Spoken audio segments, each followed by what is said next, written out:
Good morning, and you're very welcome to this morning's Signpost webinar. This morning, we're being joined by Dr. James Humphreys, Senior Researcher at Teagasc Moor Park. James will be talking to us this morning about lowering the carbon and ammonia footprint of pasture-based dairy production systems as part of the LoCAM project. James, you're very welcome. Thanks, Pat.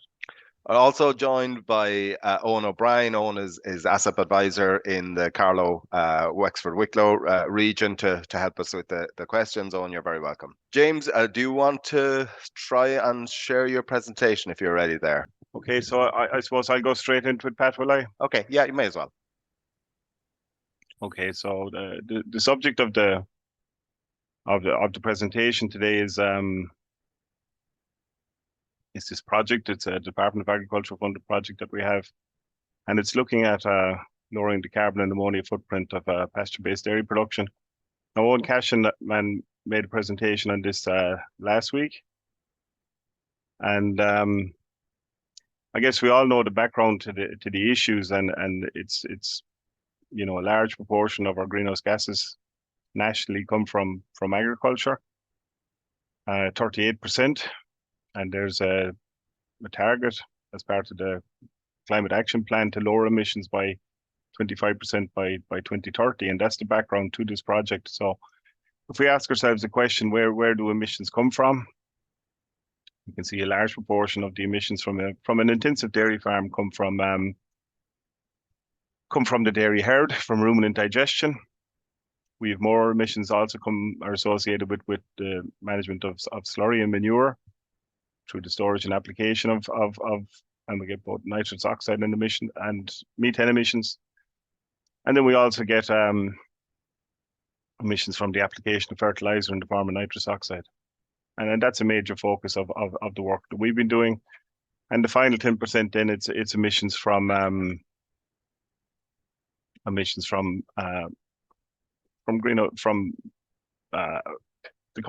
internal combustion engine, for example.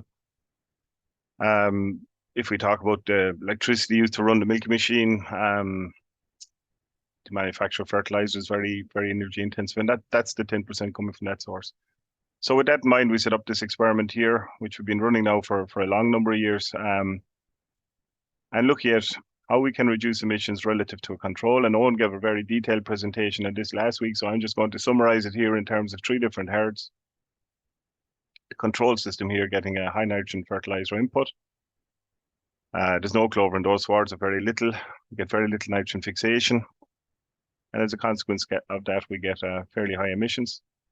We have this other system here, which is a clover-based system, getting nitrogen fertilizer in the spring in the form of urea or protected urea, mainly protected urea in recent times.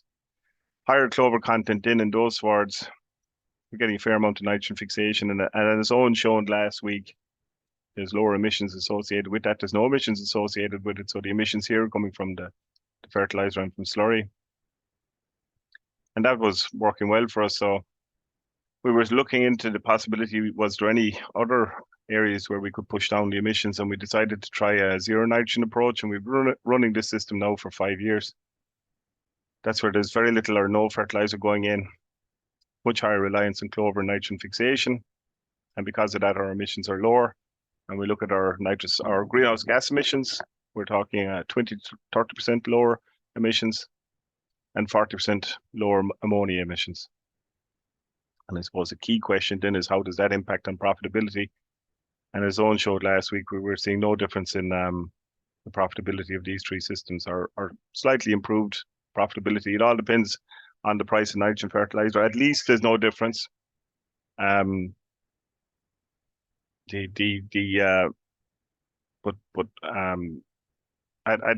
best there's no difference, but with higher emissions or higher profitability when we have a high fertilizer price that we've tended to have there in recent years.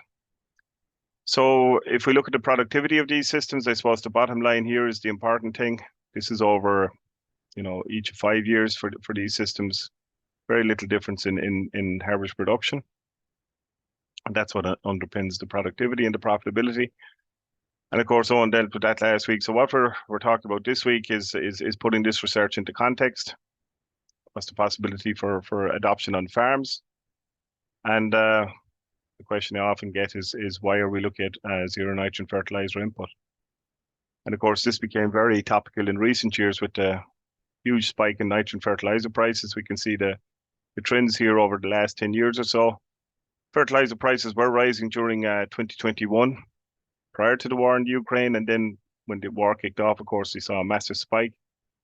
And even though we saw a reduction in fertilizer prices during 2023, they come back down to similar levels to what they were just before the war started. And of course, this spike has more or less coincided with this project, and there's been huge interest in work that we're doing. I think particularly the zero nitrogen system has attracted a lot of attention, and very large numbers of discussion groups passing through Solohead since the lockdown ended in 2021, and we reckon that there was at least 5,000 farmers in discussion groups who passed through the farm, and huge interest in the work, and driven, of course, by the price of nitrogen fertilizer. And when we look at the fertilizer use nationally, we can see that spike has had a big impact in fertilizer use in recent years. We see a rising trend here during the 2010s, with with the expansion of dairy production was the primary driver of that. It kind of peaked then between 2018 and 2021, and 2018 is the baseline that we're using for reduction targets in terms of fertilizer use and in terms of greenhouse gas emissions. And then if we look at the reductions, we saw a 14% reduction in between 21 and 22, and then an even bigger reduction between 22 and 23, which is a bit surprising when you take into account the drop in fertilizer prices, and assuming, well, clearly fertilizer use is very price sensitive, but I guess a lot of that fertilizer was bought early in the year when it was still relatively expensive. EPA produced these images here, which give a very clear picture. And if we look at the impact here of the reduction in fertilizer use and associated reduction in greenhouse gas emissions, you can see there's a 1.2% reduction in national emissions going from 21 to 22, even though there was an increase in dairy cow numbers. And it shows the impact that fertilizer use can have on greenhouse gas emissions. So this shows, again, fertilizer use, national fertilizer use, and the red line here is the national greenhouse gas emissions from agriculture. The baseline is, as I said, is 2018, and the EU Commission wasn't very happy with our performance over the first 4 years up to 2021 in a recent report. But since then, we've seen a reduction, and of course, these 23 figures here are provisional, but we are seeing a downward trend, driven partly by fertilizer, but also by other things.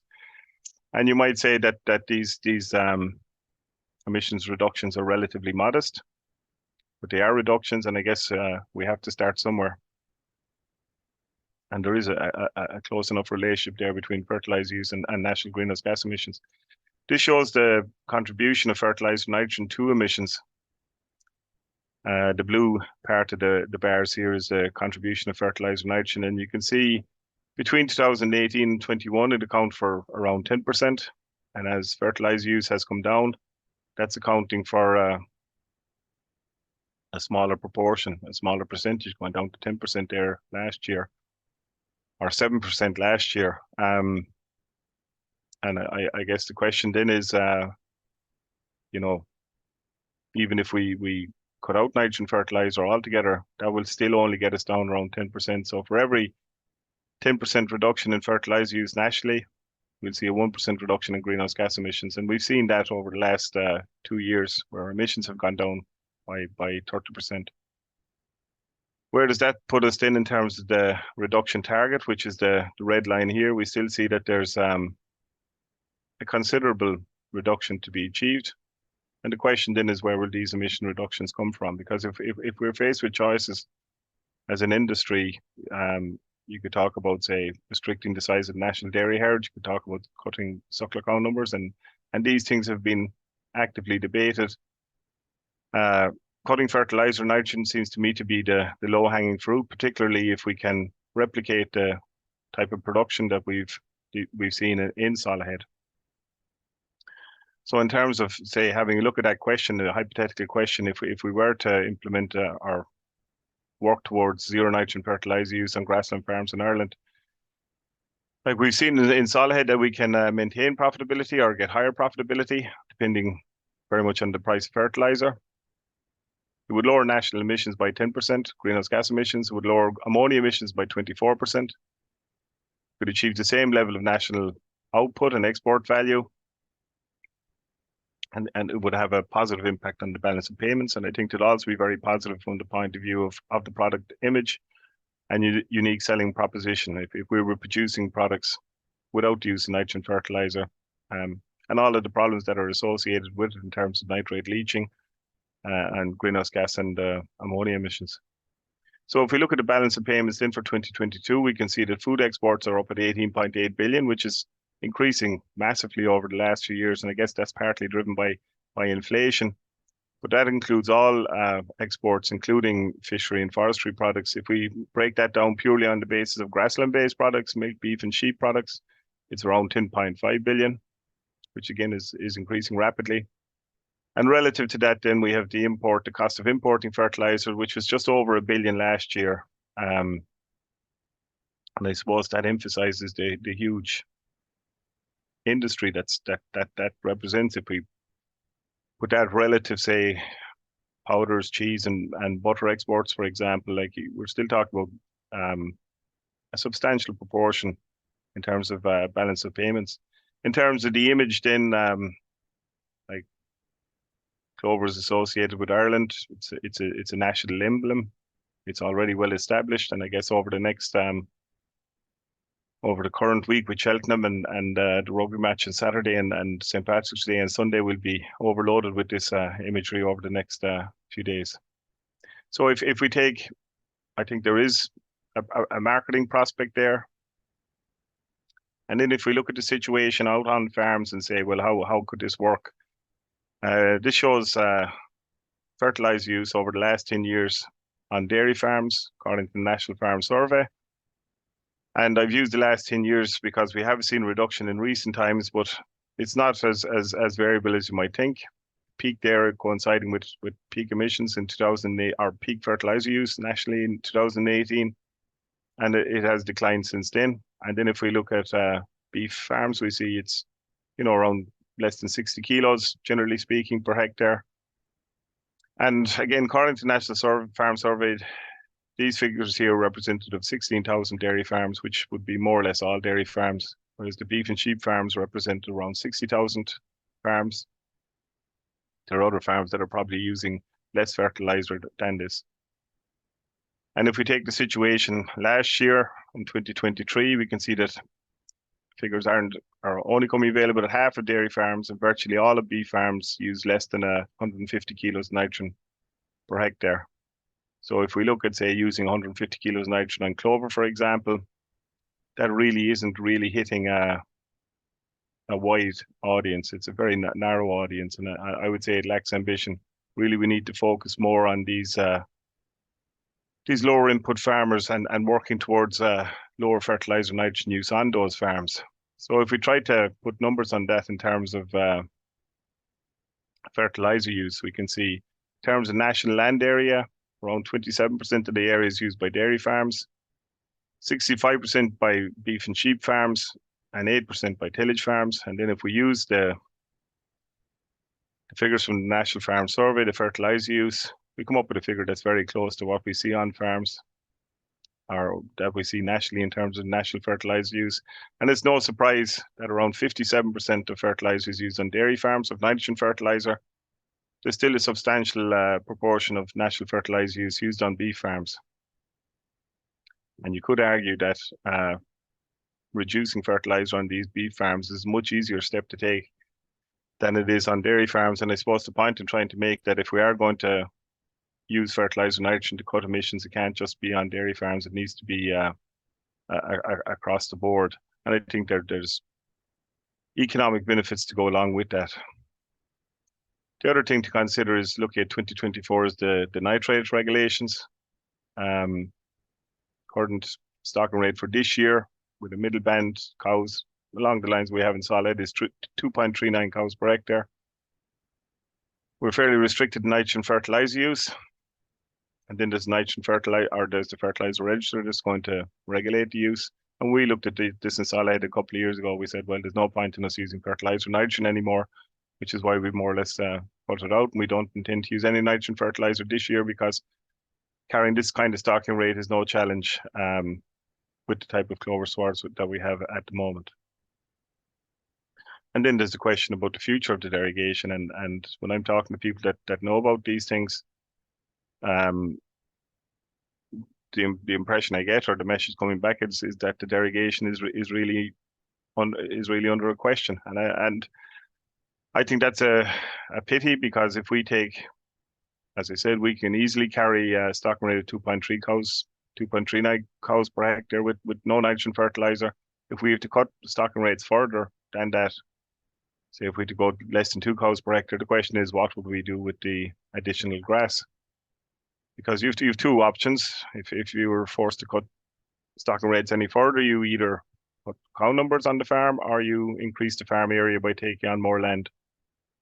And that raises the question, is that the best way to use our land resources? And should we not be considering land sparing options for making that land available for other purposes, such as carbon offsets and for biodiversity? Like, we have a system that can work very well at around 2.4, 2.5 cows per hectare with no nitrogen fertilizer. Cutting it makes it less efficient. So if we consider that option, then extensive production, work with lower stock density, it will give us lower emissions per hectare. It'll also lower farm output, the output from the farm. It'll also lower exports, and it gives us a lower capacity to generate wealth, and it will give us higher emissions per unit of product. If we consider the alternative, which is this idea of sustainable intensification, carbon offsetting, and space for nature, farms, increasingly fragmented farms, are less efficient. There is an efficiency that goes with a certain stocking rate, a certain intensity of production. And I think this is a better option, making other land available for other purposes, as I said, which can be used for offsetting. And David Stiles in the University of Galway has been looking at this question in terms of modelling it and looking at options for the future. And he's a PhD student as part of this project. Daniel Hinn in the University of Limerick, who's recently transferred to the University of Galway, will make a presentation on this question on the 26th of April as part of this series. But to go back to our question, the last thing I'm going to talk about now is the question of adoption of clover on farms. And this shows the distribution of farms that we have involved in the project.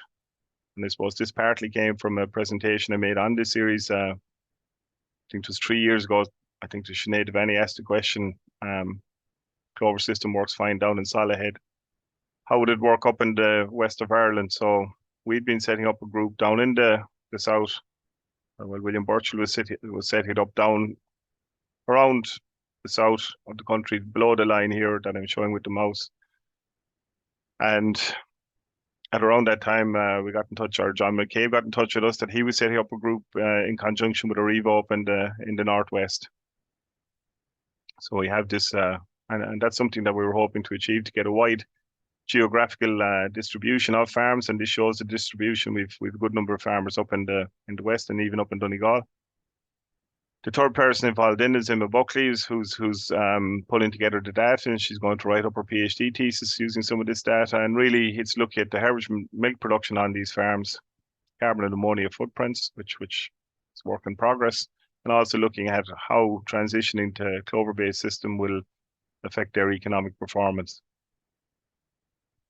So in terms of the results I'd present, we've 35 farms in total, and we're gathering the data and putting the data together. And for 2022, we've data on 24 farms. 23, we've 28 farms. And these farms are gradually converting their farms over to clover-based grassland. So all of these farms have different options. All of the farms except one, we have one organic farm, have the high nitrogen system on their farm in 2022, using 215 kilos of nitrogen per hectare. And then it was up to the farmers how they transitioned. The most popular choice was this spring nitrogen. 16 farmers have tried it with 60 kilos of nitrogen fertilizer going in. Another option that some farmers were going for was spring nitrogen with a half rate in the summer. 14 farmers with 160 kilos of nitrogen per hectare being used in that case. And then the zero nitrogen system, which is 5 farmers along with the organic farmer, with an average nitrogen fertilizer input of 7 kilos per hectare, because there's always some nitrogen gets into the system. Then in 23, we had 28 farms, 26 using high nitrogen. One of those farms had transitioned completely away from high nitrogen, either to spring nitrogen or to zero nitrogen, using an average of 204 kilos across the 26 farms. Very similar figures for the spring nitrogen, 20 farms using 58 kilos, effectively a bag of urea per acre, bag of protected urea. The spring nitrogen then with the half rate, we see a reduction in numbers as farmers either switched over to spring nitrogen only or to zero nitrogen. We see 10 farmers doing it in 2023. Now we've done a detailed analysis of variance of the average production on these farms, but averaged over 2 years, we see that there's no difference in average production on these farms, which is very reassuring from my point of view, because it more or less replicates out on farms what we're seeing in Solohead over a good number of years now. In terms of the overall picture on the farms, comparing 22 with 23, we see a reduction in fertilizer use as the farms are transitioning, and we don't want a quick transition. We want a slow and steady progress towards lower fertilizer use and greater use of clover on these farms. So fertilizer nitrogen went from 170 down to 139, which is more or less a 20% reduction in emissions. Fertilizer nitrogen input to the high nitrogen paddocks stayed the same. There was a reduction of around 5%. And we saw no difference in herbage production over the 2 years. If anything, it increased slightly. So the question then is, is the transitioning process, and there's two kind of aspects to that. One is putting red clover silage in on the outblock. And the alternative then is to focus on the grazing platform. And some farmers prefer to focus on this option first, with the idea that they put in red clover on the outblock, don't apply any nitrogen fertilizer to it. And then with the restrictions on fertilizer nitrogen and the fertilizer register, it gives them more flexibility to use nitrogen then on other parts of the farm. Technically, we know a lot more about converting pasture-based scenario or this kind of grazing situation than we knew about red clover. We've red clover in Solohead now for 6 years, and it's still relatively new crop in this country, but so far so good. We don't really know how long it will persist and that kind of thing, but our experience in Solohead has been positive so far. So in terms of what we recommend to the group, in terms of converting, we're recommending reseeding, and to reseed a manageable area of the farm each year, around 10% per year. And reseeding with clover really works best in the spring, and April reseed ideally. Wouldn't be too keen on doing it any time later than the middle of May. We recommend 2 bags per acre of 10-10-20 after sowing, and then no more fertilizer nitrogen for the remainder of the year, or for the remainder of that crop as far as I'm concerned. And just putting a reliance on biological nitrogen fixation. In that first year, of course, it can be very, it's a big risk for farmers to take this on. So what we recommend is the fertilizer that's saved on the reseeded area should be distributed across the remainder of the farm. Bearing in mind that we can get high levels of fixation from the reseeded sward. This gives us best, most efficient use of nitrogen fertilizer then across the farm. And we're very keen on making sure that post-emergence herbicides are applied for dock control, because you don't really see the problem until 3 or 4 years into the sward, like the dock problem develops. You don't really see the problem when you have your best opportunity to control it, which is immediately after reseeding. And getting post-emergence herbicide can be a problem, so it's really important that that's the case. We see fixation kicking off at around 5 or 6 weeks. We see the nodulation beginning on the seedlings, and these are white clover seedlings here. These are red clover seedlings, and we can get high rates of fixation in the establishment year. And really, the best way to get us toward fixing nitrogen, being productive for the future, is it's very important not to put nitrogen on the reseeds. The type of mixtures that we use here, we've been using this one for the last 6 years, this one for 5. We're very happy with them. They're a bit unusual. We've got perennial ryegrass, we've got hybrid ryegrass in there, which gives us excellent spring growth. 2 kilos of red clover. And the red clover, as I said, in Solohead undergrazing, even under tight grazing, is persisting very well, along with 2 kilos of white clover. And a very similar type of mix here, very different in appearance. This is a much more dense mixture, and I guess people would have their preferences. Both of these mixtures are commercially available this year, and that was a real problem for the last number of years. For the red clover outblock, this is what we're using: 4, 4, and 4, 4 perennial, 4 hybrid, 4 red clover, and then 2 kilos white clover. And again, this mixture is commercially available this year. If you can't get it and you're looking at alternative mixtures, really look at the red clover. It's important to get a red clover variety off the recommended list, and these are the ones that we'd recommend, that we've good data on to recommend them. And also Ferga, which is a Teagasc bred variety, which has come available there in recent years, and apparently it's available this year. And I just put the warning up there: be careful about using red clovers that are not on the recommended list. So then, just to tie this up, or in summary, we've seen in Solohead we can maintain productivity with lower emissions and higher profits. That's something that we're looking at now out on farms. But so far it's going well, and so far so good. If we look at the zero nitrogen use, which is the fertilizer nitrogen use, which is the ultimate objective, that has the potential to lower national emissions by 10%. That's purely looking at it from the point of view of cutting fertilizer use. But there is another aspect to this, which is this idea of sustainable intensification. I suppose the thinking behind that is, if we've a suckler farmer, 20-hectare suckler farmer, stocked at 1 livestock unit per hectare, if you can hold the same stocking rate on half the farm on 10 hectares at 2 livestock units per hectare on a clover-based system, that frees up 10 hectares for other purposes. And that could even have a bigger impact on greenhouse gas emissions, which is another aspect of this project, which Dan will deal with on the 26th of April.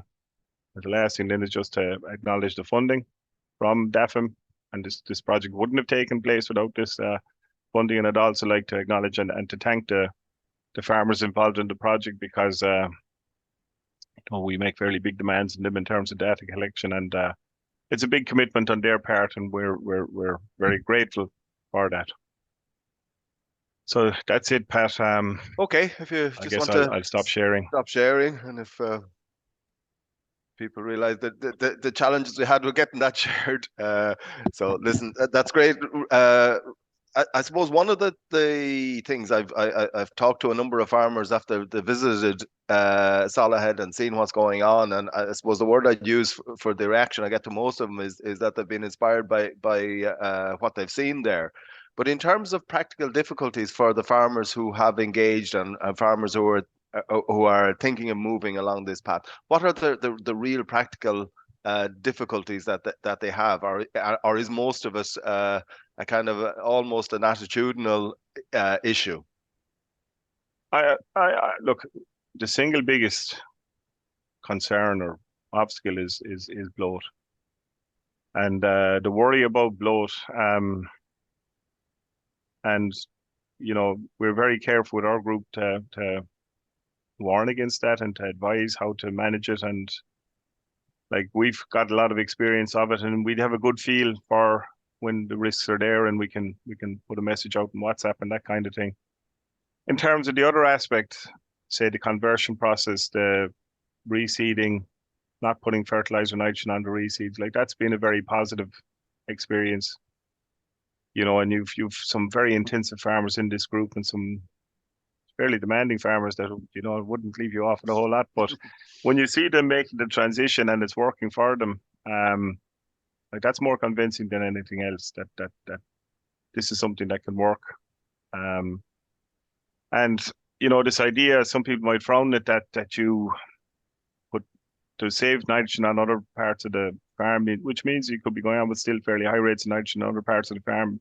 But like, when the farmers can see that these clover swards getting no nitrogen are producing just as much grass as the swards getting high nitrogen fertilizer input.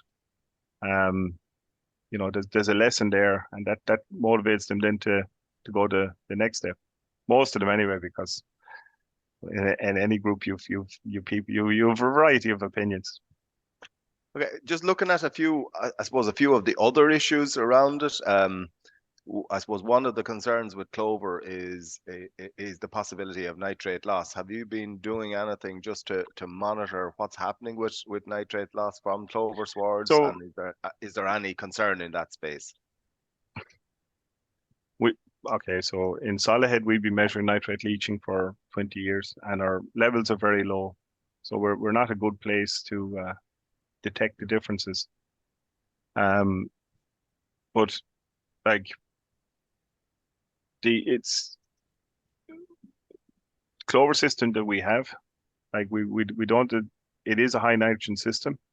We're getting high levels of production. We're growing 15 tons. We see 13 tons out in the farms with lower nitrogen than we're using in Solohead, and that's something to bear in mind. But it is a low nitrogen system. It is a high nitrogen system. It's just that nitrogen is coming from a different source. So the risks for our leaching are probably, you know, if we'd say ammonia, okay, we can get big reductions in ammonia, we can get big reductions in nitrous oxide. We're not going to see the same magnitude of reductions in terms of nitrate leaching. We're going to see some reductions because we're not using fertilizer, but you know, like I guess a lot of the questions. That in itself, I mean, I suppose that one of the fears is that it would increase it. So if you're saying that we're seeing reductions, that's a positive. Well, I'd like to see the data because, yeah, you know, I think it's a pity in a way. Like we've tried to measure it in Solohead, like our leaching levels are extremely low. Like you're talking about down at 1 or 2 milligrams per liter of nitrate in, even with high nitrogen. So we can't detect it if it is there. I'd like to see good data on it, but I can't see any particular reason why. Like when we look at nitrogen fertilizer, for example, and we've good data on this, we recover about 75% of the nitrogen that we recover in the crop. So there's 25% going somewhere. And that's what gives us the ammonia emissions, and that's what gives us the nitrous oxide emissions. And we presume that there's probably some leaching taking place. The clover fixed nitrogen is used an awful lot more efficiently.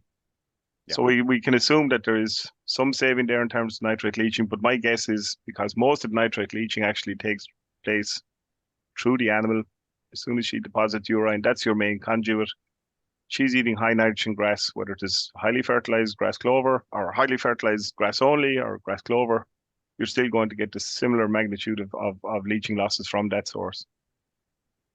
I suppose just in terms of the research in terms of output, you talked about output per of the grazing and grass growth and grass utilization. In terms of the output of milk or beef from the animals, are you seeing differences? I suppose some other experiments would have said that there are increases. When you look at the literature on that, you see differences. In some studies, you don't see differences. In other studies, in general, we haven't seen differences. But I'd leave it at that because at worst it's the same, and at best it's better. So there's no downside from that point of view. Okay, just remind people to use the question and answers. Eoghan, there's a good few questions coming in there if you want to just deal with some of them. I suppose, James, there's one in there. Considering that beef and sheep farmers are using less than 65 kgs of artificial N, if they put clover into these swards, and we know it can fix an awful lot more, will it increase the surplus nitrogen, I suppose, in the system? Well, I guess that the question there is, and it's this old question of land use and how we use our land resources. You know, if we can increase productivity on beef farms using clover, it means that we can de-intensify or, you know, carry a higher stocking rate. That means that we have more land available for other purposes. This is hypothetically speaking. Like there's really good forestry payments there at the moment. For example, like it opens up alternative possibilities. And of course, with those forestry payments there, I presume for paying for carbon offsetting.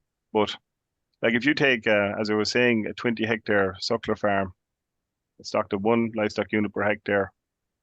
If we double that stocking rate to 2 on 10 hectares, would free up another 10 hectares for other purposes. What's going to give us the biggest environmental impact?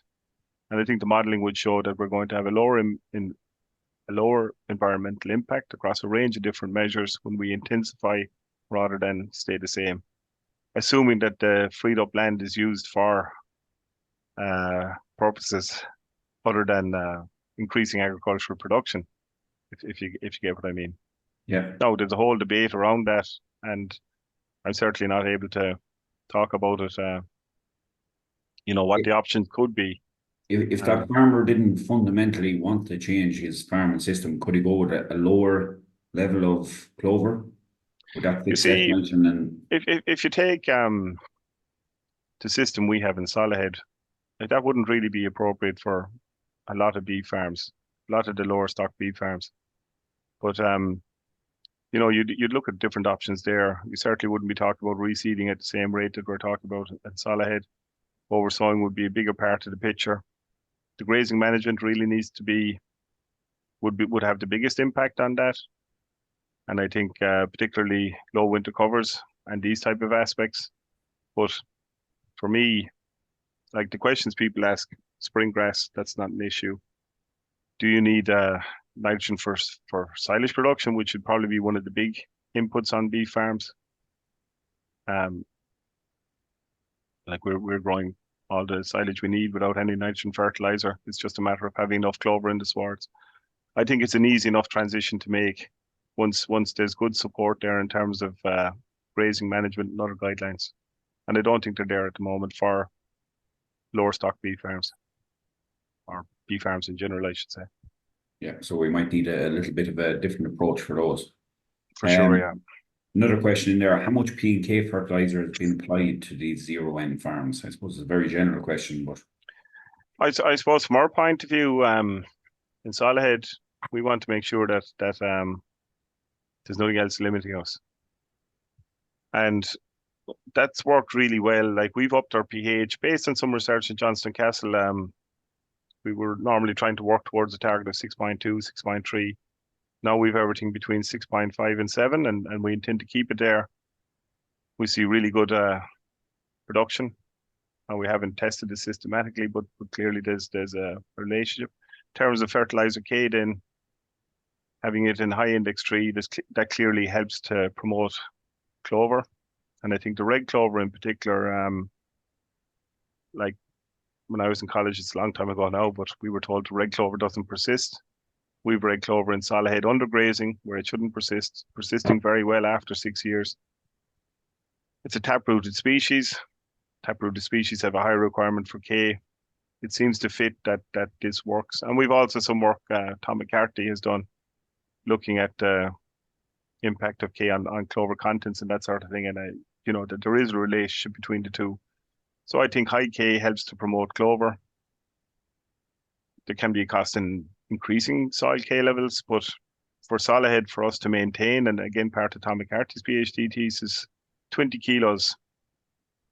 If we look at our import and output, and the leaching losses that we're getting, and again, when I was in college, we were told that K doesn't leach. We now know that it does leach. It takes us 20 kilos or 16 units of K per 16 units of K per acre per year to keep us in balance, and that's not a big cost, relatively speaking. Have you a figure for your P just to retain us in balance? Well, you see, we've no P allowance in Solohead because of the history of the farm. The farm is owned by Tip Co-op. There was a lot of dairy sludge went out there in the 70s and the 80s. There's no sludge has gone on since the early 90s as part of a EPA license, but we've historically high P levels, and they're still very high. Yeah. Perfect. Another question in on Conacre. So with the Conacre rental system we have here in Ireland, have you any ideas on how to manage this for transition to clover? Well, Conacre is like, that's where you're taking it on for 1 year. Yeah. That's not really a very attractive proposition. Would it suit the red clover? It could, and you could do it. But like by the time you're into April, by the time you get to reseeding, you're really only producing, say from June onwards. It's not an attractive proposition. Yeah. And I thought there was a shift more towards long-term leases, but maybe I'm wrong about that. Which long-term lease is no issue. I'd say the way that question is kind of phrased, it's probably more of a long-term situation, but it's only a yearly agreement, I'd say. So maybe the red clover fit into that. Yeah, you know. Question in there on Scholar-tinea developing in red clover and what your advice is or what you're finding. What's the question? Sorry. Diseases in red clover. There is a risk, and there is a risk. Exactly how big that risk is, we don't know.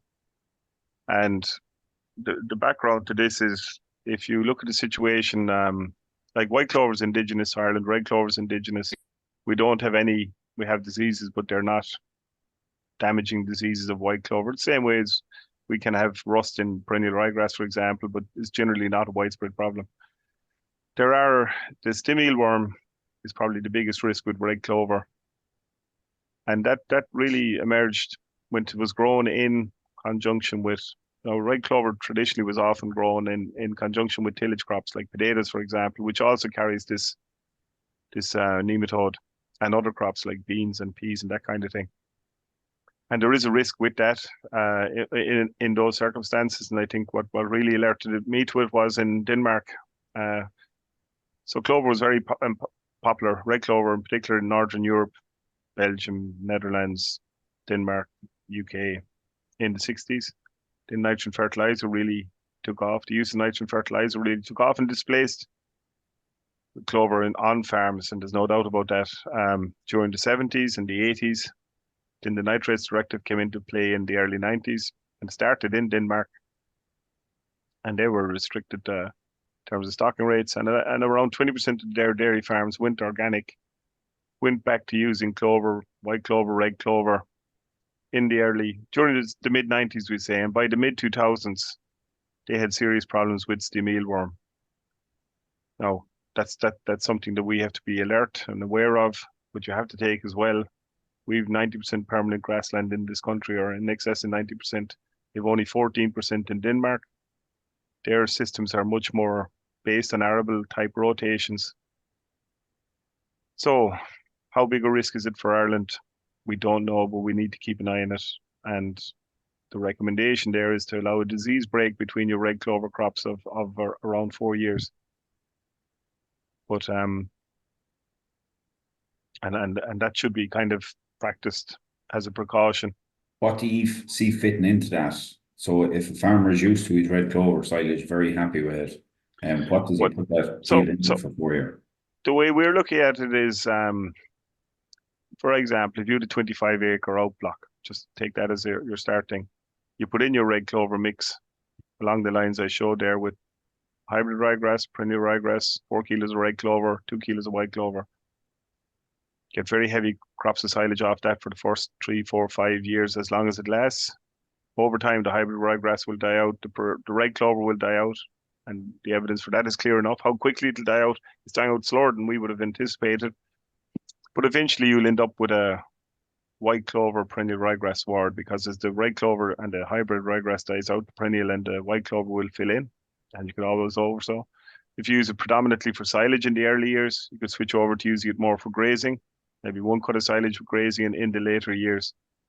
And if the red clover is more or less gone out of the crop at the end of 10 years, that would be more or less a disease break. And we don't know how well that'll work, but. So as the sward transitions to a grass white clover, then that's. Yeah, the white clover doesn't carry the stem mealworm, so we don't, if you allow that break without having to actually cultivate or anything else, the alternative then, of course, is it's probably not that very common nowadays, but on some farms you would have the option of growing red clover, maybe putting in maize or barley in between. Yeah, that's still practiced in some parts of the country. Another question in there for you, James. Will there be a certain amount of greenhouse gas emissions from highly productive red clover crops if the quantity of N being fixed is not fully required to grow the crop? So will there be a surplus? No. No, like if Owen presented the data last week, we don't get greenhouse gas emissions from nitrogen fixation. And with regards to the uptake, all of that nitrogen is taken up. Like if you said to me, red clover crop, where it's a cut and carry situation, right? So you have red clover in an outblock, you're taking, we'd say for argument's sake, 5 cuts off it, 2 zero grazings, 3 silage cuts. You're taking all of that nitrogen away with the crop. There's very little left to be leached. And if you take the red clover, the hybrid ryegrass, that is huge capacity to take up nitrogen. There won't be any nitrogen left lying around in this situation. All of that goes into the silage pit. It's fed to the cows, goes in the slurry tank. The big risk then, of course, is when you're putting that slurry back out. That's when your nitrogen is available to be lost by leaching or by the other sources. And if that's managed well with a low emission slurry spreading, putting it on under good conditions, I would say red clover is a pretty low risk crop in terms of losses. And of course, look, it's also a relatively expensive crop compared to grazing on the platform. So, you know, Yeah. But I would say it's a low risk crop. Couple of questions in relation to biodiversity, and has there been any assessment of the impact on biodiversity of a shift to a lot more clover? Are there positives there? And I suppose one other, looking at if there's more regular cultivation, are there issues for loss of carbon? So I suppose two related issues. Yeah, so the first one is the whole biodiversity question, and I think there is a project. I'm aware of one project, I think in UCC, look at this question. I think Saudi's Technological University also interested in this question. I have no doubt, like you walk through a field of clover in the summer, it's alive with bees. You know, there'll be bees bouncing off it. You know, you'd often see cows going through the swards as well. And something you wouldn't see on grass only, but birds flying over them, because as the cows disturb the sward, you've all these insects rising up off it, and the birds the swallows are swooping down to get them. So anecdotally, in my experience, I'd say yes, there's probably positives. It's yet to be assessed. To my knowledge, I don't know. The second question then, like we've been looking at this as well, and it's a big question, and it's a question of like we know when we reseed in Solohead, we've substantial losses of carbon. We also have substantial mineralization of nitrogen. So we know that there's, and people often ask the question, well, that nitrogen, are you not recovering it by the crop? And the problem with it is most of that nitrogen is actually lost in the 6 to 8 weeks it takes the crop to establish. It's gone out of the system. We also lose a lot of carbon. The thing about it then is you reseed the crop and you start to regain carbon. And like, again, it's part of Owen Cashman's PhD to try to figure this out. But when we look at our carbon levels now, and we have a 20-year data set in Solohead, going back to 2001, it's even longer than 20 years.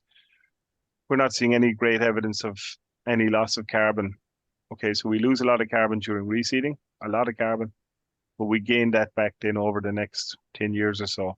So we reckon if we're reseeding on a 10-year basis, we can maintain our we've got more or less carbon neutral reseeding. Okay, a question in terms of the potential role of sulfur. And again, I suppose in Solohead, you're a heavy soil, so sulfur mightn't be as big an issue, but on other soils, particularly lighter soils. Yeah, the options you have there, the simplest option is to use sulfate of potash in the spring, instead of muriate of potash, which would be cheaper. In a lot of cases, you'd have to order it in.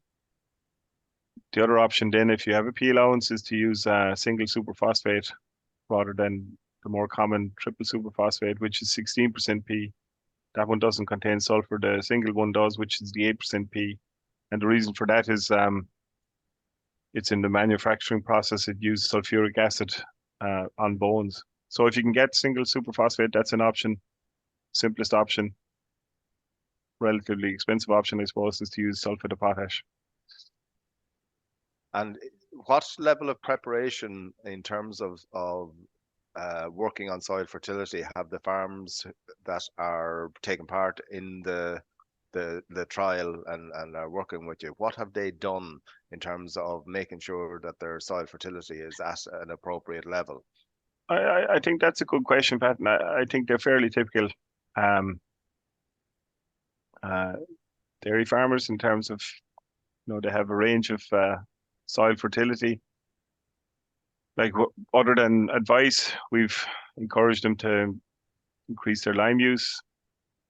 If you're saving money on nitrogen fertilizer, don't save it on K in particular. We would strongly encourage them to get their K indices up. But again, it's a bit like the choices the farmers make in terms of what approach to take to clover. It's really up. We're leaving that up to themselves. We just like we encourage, say, putting on lime during reseeding. Like our focus has been around the whole question of reseeding, putting in the right mixtures. Because when we looked at some of the mixtures being used early on in this project, I wouldn't have been happy with them. There's some when you see you realize that there's a lot of relatively poor mixtures available out there in the market, and getting good mixtures is part of it. Putting on lime during reseeding to get the pH up and working it in that way, because that's the approach we take in Solohead. Most of our liming takes place as part of the reseeding process. We don't really have to do much liming outside of that. And then to put on the K regularly, and that's something we focus on, particularly on the red clover. A question there in relation to I suppose, the ability to stitch in on an ongoing basis and how well that maintains the levels of clover versus, I suppose, periodic full reseeding. Yeah, and I think that's the question again. If we're talking to dairy farmers, if we're talking to beef farmers, if we're talking to a beef farmer relatively, we say less intensive, I'd say oversowing is probably, you could maintain your clover fine when you're not under that same pressure for grass. Tis kind of getting your management right around oversowing is the key, and that's the key to that is tight grazing after oversowing. If we take the situation on dairy farms, like we see reseeding as being important, we also see oversowing as being part of that equation. And I think the mixtures that we're looking at there now with the hybrids in it, that actually helps oversowing. It makes it easier to achieve a successful outcome. I think the problem in recent years, we seem to be getting these drier spells during the summer, and it's actually making oversowing riskier than it was, or maybe but it seemed to me to be an awful lot less riskier when 10, 15 years ago. But like if you take the last 4 or 5 years, we've had these dry spells during the summer. So if you oversow, say April, early May, you get these dry spells. That really knocks back your success rate. Just a question in relation to the methane. Is there any difference in methane emissions from a clover sward than there is from a traditional? That's a good question. I think there's some evidence to say that there is. There's an awful lot more evidence to say that there isn't. Okay. I'd like to say that there was more work to be done. More work to be done. I wouldn't be betting the house on that one. Yeah. Just a question in there, James. Most farmers are putting slurry back onto this red clover crop. How much slurry, or is slurry enough to feed that crop? Well, yeah. So if you put on, say, 3,000 gallons of slurry for first cut red clover silage, like that would meet your requirements, more or less. And like that's good practice. The logistics of it, so the more slurry you can use, red clover has a high requirement for K. Let's face it, if we harvest red clover, put it in the silage pit, as I said, feed it to cows, a lot of the nutrients that the red clover needs are clearly in that slurry because it has a higher requirement for K. Cows remove only 1% of the K, 99% is recycled, and it's a good source of P.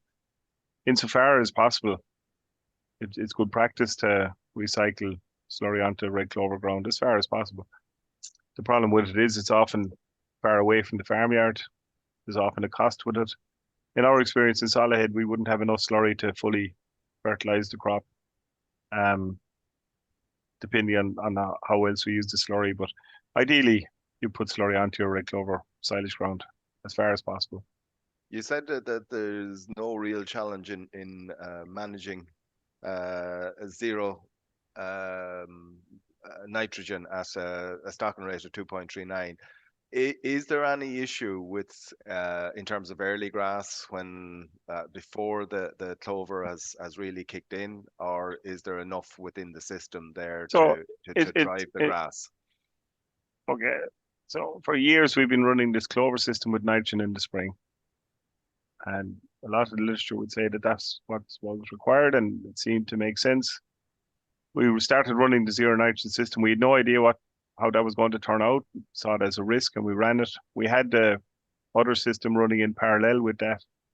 5 years, we got no difference in spring production. And on that basis, then we said, right, we're getting no advantage. And that's why we're going with zero nitrogen across the whole farm this year. So we made the transition quarter of the farm first, then a half of the farm. And because we're seeing no benefit, and because I think carrying a stocking rate of 2.39 is no great problem. So we've been looking at this question also in terms of winter covers.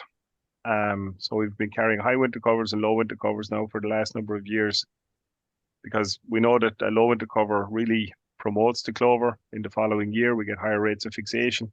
And the big question then is the whole question of, can you get cows out to grass early, and how does that impact on your feed budgets during the spring? The real problem that we've had in 3 of the last 4 years is getting cows out to grass because of the weather. Like it's really, like this year again, it's a bloody nightmare. Like, but anyway. Okay, I think we've believe it or not, we've just spent an hour talking about clover and really fascinating work. And delighted that with both yourself and Owen last week, and as I say, we've in April now we've another session with yourselves looking at more at emissions from the system. Thank you very much, James. Very clear and very clear answering of a wide variety of questions. Next week we'll be joined by Dr. Jenny Deacon from a senior catchment scientist with the EPA, looking at water quality, agricultural challenges and opportunities. And I suppose in the context of the focus now on water quality, it's a really timely presentation. So I hope you can join us for that. Just to thank James and Owen for their assistance, and Mary for her assistance in operating the webinar this morning. Until next week, enjoy your weekend, enjoy Paddy's Day, and we'll see you next week.